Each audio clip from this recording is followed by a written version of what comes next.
আমার পিচ্চি দেবর মাত্র ক্লাস 5-এ পড়ে, বয়স অনেক কম, কিন্তু অবাক করা বিষয় হলো এই বয়সে সে 2টা মেয়ের সাথে প্রেম করে ঘুরে বেড়ায়। আমি তাকে অনেক স্নেহ করতাম এবং প্রতিদিন তাগিদ করে স্কুলে পাঠাতাম সে যেন লেখাপড়া করে বড় কিছু হতে পারে।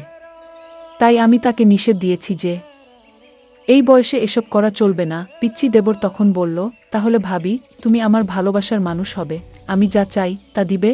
আমি পিচ্চি ছেলের কথা শুনে ভাবলাম তাকে অন্তত মেয়েদের কাছ থেকে বিরত রাখার জন্য তার সাথে আমার ভালো অভিনয় করতে হবে, তার চাওয়া পাওয়া আমারই পূরণ করতে হবে। আমি ভেবেছিলাম তার বয়স কম, সে আর কি করতে পারবে, কিন্তু এই ধারণা আমার ভুল ছিল। একদিন রাতে সে আমার সাথে ভাবতেই পারছি না এত বড় কি করে হয়, বাকিটা গল্পতে শোনাচ্ছি। বাসায় ঢোকার সময় বাজারের ব্যাগ থেকে একটা পারফিউম বের করে ভাবির সামনে হাঁটু গেড়ে বসে বললাম, রমণী, তোমার জন্য হাজার মানুষের ভিড়ে ঠেলাঠেলি করে মানুষের বিশ্রী ঘামের গন্ধ সহজ করে নিয়ে আসলাম এই সুগন্ধবিহীন পারফিউম, তুমি এটা হাতে নিয়ে ধন্য করো আমায়। ভাবি তখন রান্নাঘরে রান্না করছিল, গরম কুন্তিটা হাতে নিয়ে আমায় বলল, 9:30 বেজে গেছে, তাড়াতাড়ি ফ্রেশ হয়ে স্কুলে যা বলছি।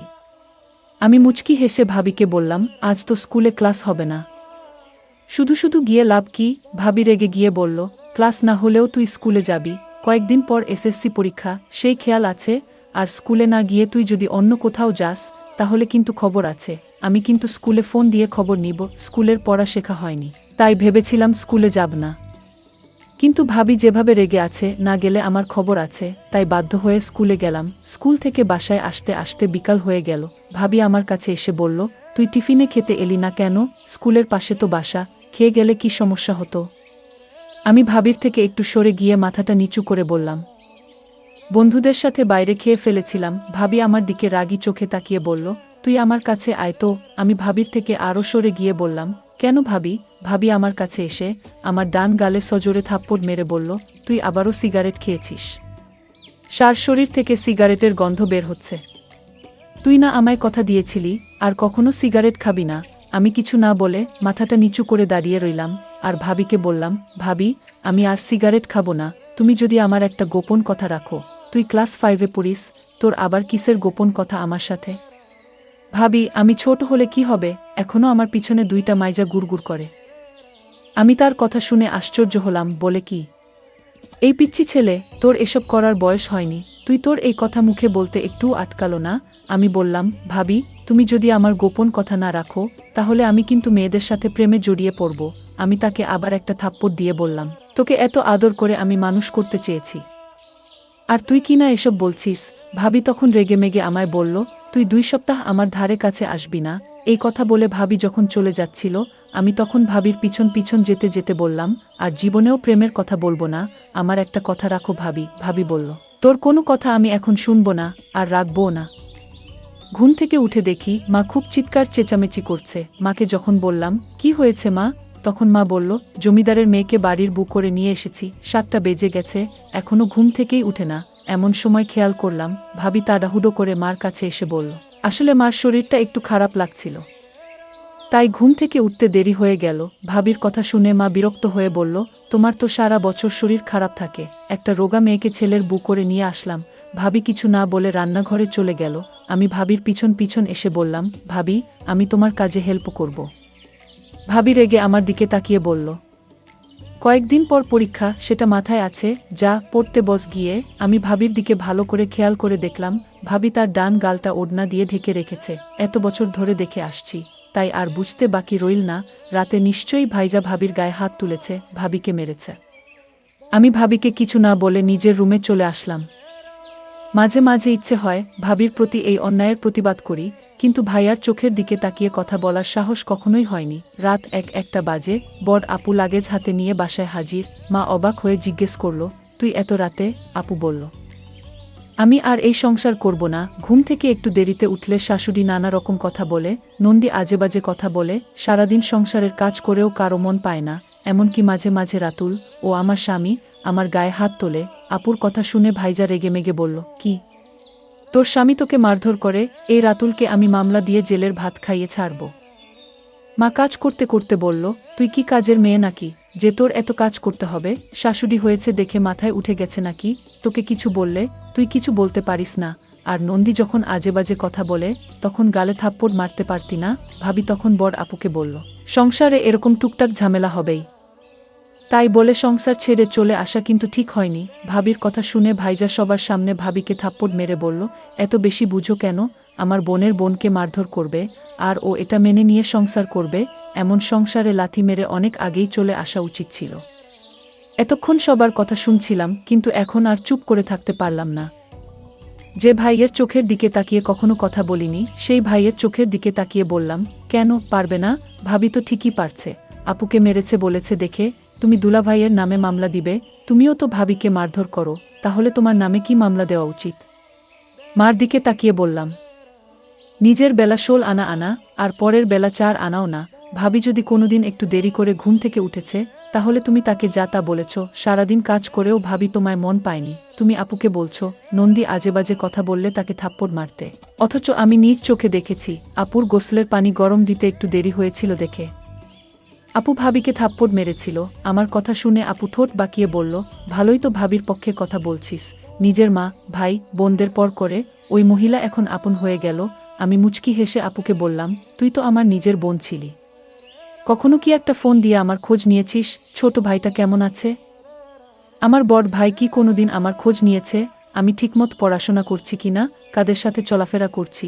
কিন্তু ওই মহিলাটা প্রতিদিন আমার খোঁজ নিয়েছে, আমি কাদের সাথে মিশছি, আমি ঠিকমত পড়াশোনা করছি কিনা, আমার কখন কি লাগবে, সব ওই মহিলাটা খোঁজ রেখেছে। তোরা আপন হয়েও যে কাজগুলো করিসনি, ওই মহিলাটা পর হয়েও সেই কাজগুলো প্রতিনিয়তই করেছে। ভাবি এখনো সোফায় বসে কাঁদছে। আমি ভাবিকে বললাম, কেবল বাজে 1-1-0-0টা, এখনো ময়মনসিংহের গাড়ি পাওয়া যাবে।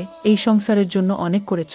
যেদিন তোমায় এই সংসারের মানুষ তোমার প্রাপ্ত সম্মানটা দিবে, সেদিন না হয় এই সংসারে ফিরে এসো, ততদিন না হয় বাপের বাড়িতেই থাকলে। গাড়ি গন্তব্যের দিকে ছুটে চলছে। বাসের জানালা দিয়ে ভাবি আনমনে বাহিরের দিকে তাকিয়ে আছে। আমি ভাবিকে বললাম, ভাবি এই অন্ধকারে বাহিরে কি দেখছো?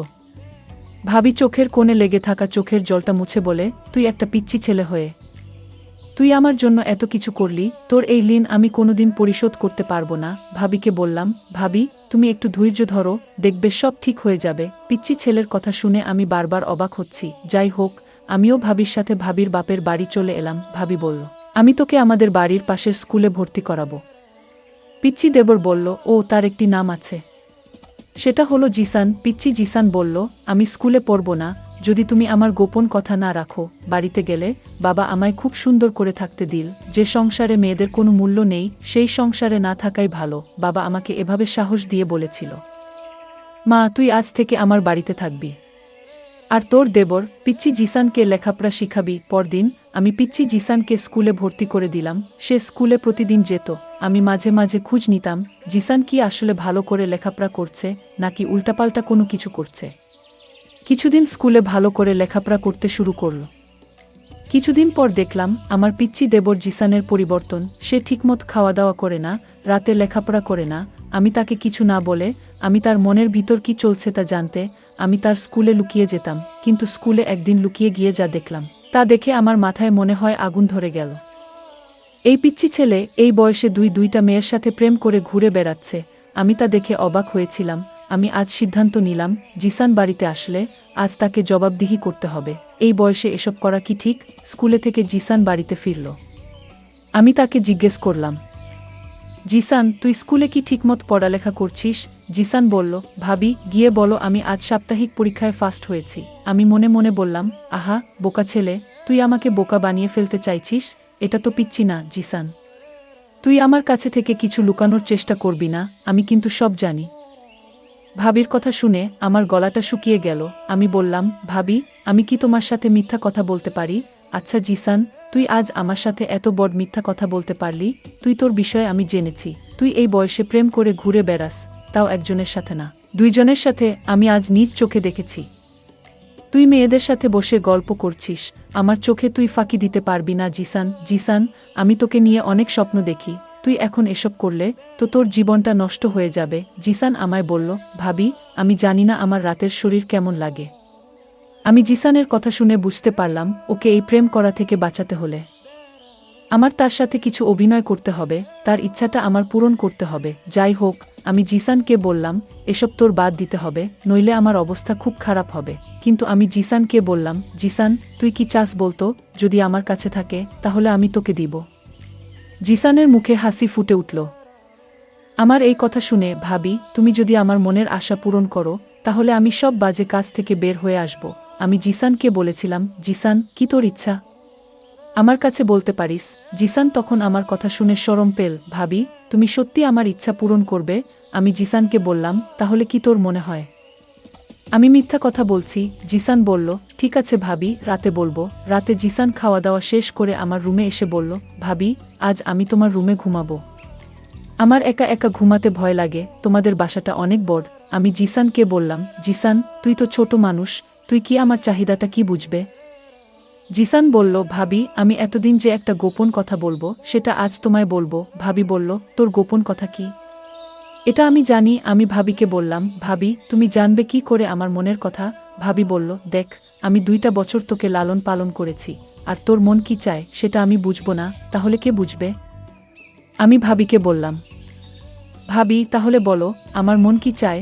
ভাবি তখন বলল, তোর মন সবসময় আমাকে নিয়ে ভাবে, তুই রাতে আমাকে নিয়ে স্বপ্ন দেখিস, তুই আমাকে চাস, তাই না? জিসান তখন অবাক হয়ে গেল আর মনে মনে চিন্তা করতে লাগলো, ভাবি আমার মনের খবর কি করে জানি? যাই হোক, ভাবি তখন বলল, তুই তো পিচ্চি একটা ছেলে, তুই কি আমার অভাব দূর করতে পারবে? আরে ভাবি, তুমি একটা সুযোগ দিয়ে দেখ না, আমি কি করতে পারি? জিসানের মুখে এই কথা শোনার পর মনে মনে চিন্তা করলাম, পিচ্ছি একটা পোলা, সে আমার ছেলের বয়সী, সে কি না বলে তাকে একটা সুযোগ দিব। কিন্তু আমি সিদ্ধান্ত নিলাম, জিসানকে খারাপ কাজ থেকে বাঁচাতে হলে তার সাথে আমার ভালোবাসার অভিনয় করতে হবে। আমি জিসানকে বললাম, আমি যদি তোর মনের সকল ইচ্ছা পূরণ করি তাহলে তুই কি ভালো করে লেখাপড়া করবি?